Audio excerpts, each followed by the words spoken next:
Hello, this is Roland. I want to read you something from Teresa of Avila, Saint Teresa of Avila, very famous mystic. And she talks about how to deal with thoughts and the imagination that intrude upon a calm, being calmly centered in the present, in God's presence. So let me just read it to you right now. She says, and then I'll comment on it later. This is Teresa of Avila. The Way of Perfection is the title of the book that she wrote. One of the books that she wrote.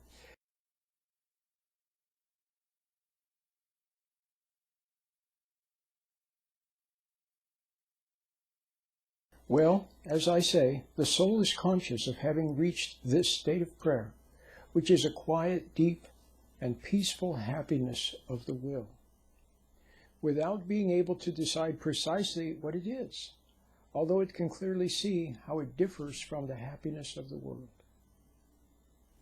To have dominion over the whole world with all its happiness would not suffice to bring the soul such inward satisfaction as it enjoys now in the depths of its will.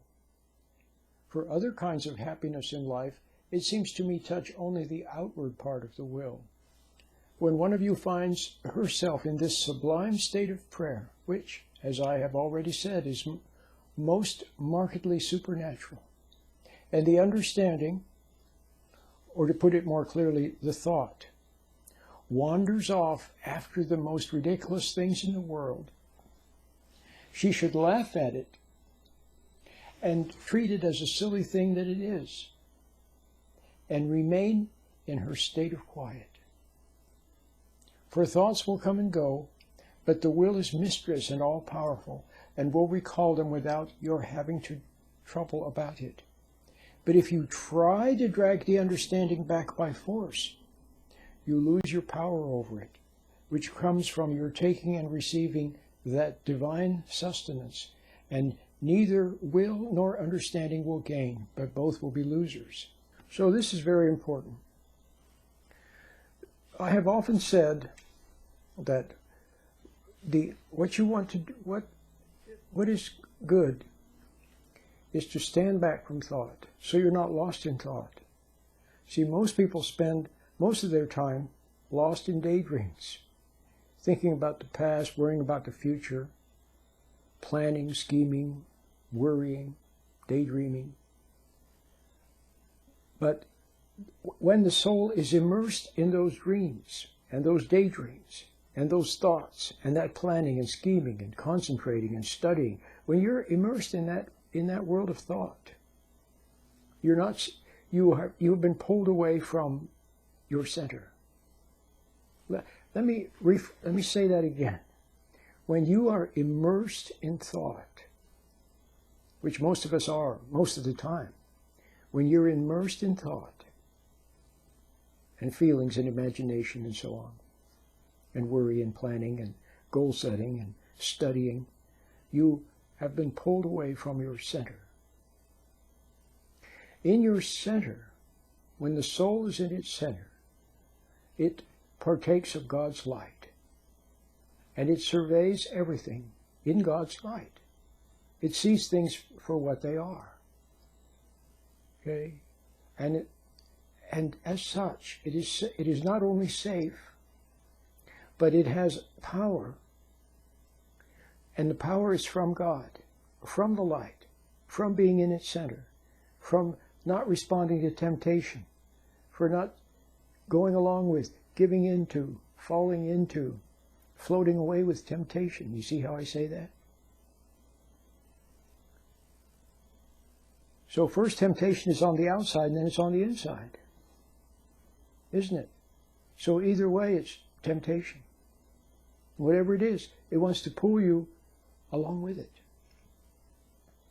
So, but if you try to struggle with those thoughts, then you lose the moral high ground.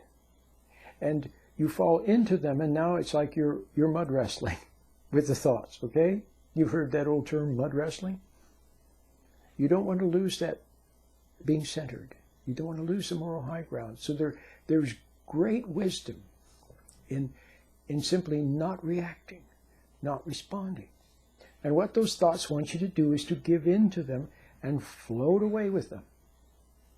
But can you see that they're not your friend, that they're temptation? But if you if you struggle with them, that's also a form of going along with them, because now you're grappling with them. You're involved with them. Yes, you're involved with them. You're engaging them, you see?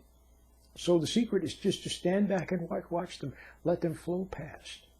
Let them drift past. Don't get pulled in. Snap out.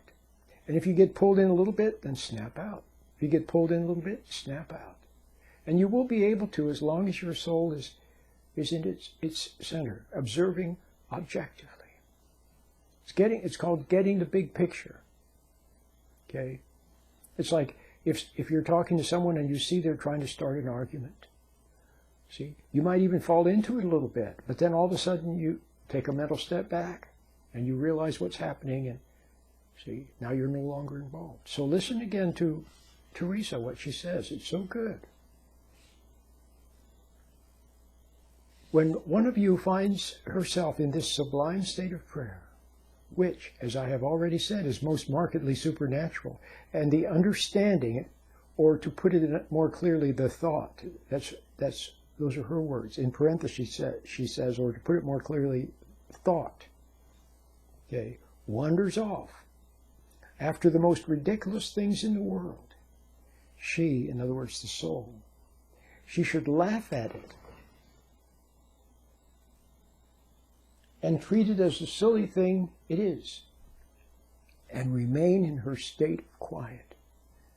For thoughts will come and go, okay, but the will is mistress and all-powerful, and will recall them without your having to trouble about it. In other words, if a thought if there should be a thought that's of value, something of value, okay, then it'll be present again.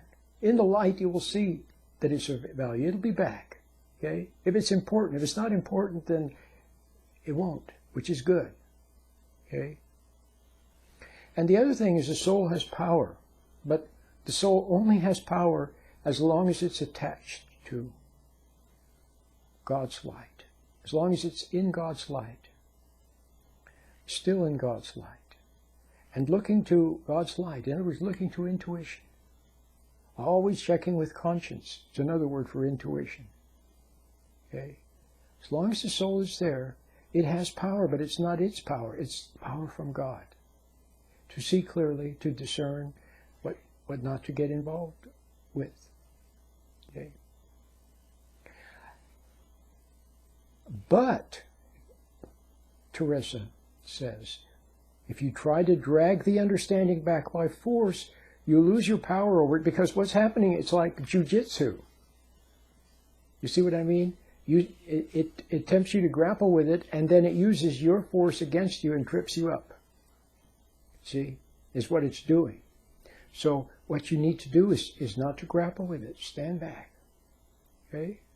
But if you try to drag the understanding back by force, see, what you're doing is you're being tempted to do something on your own. Can you see that that is ambition?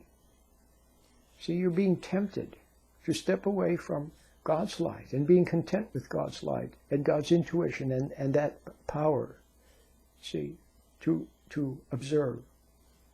If you're not content with that and you want to try something on your own, then you lose your power over it, which comes from your taking and receiving that divine sustenance. Okay?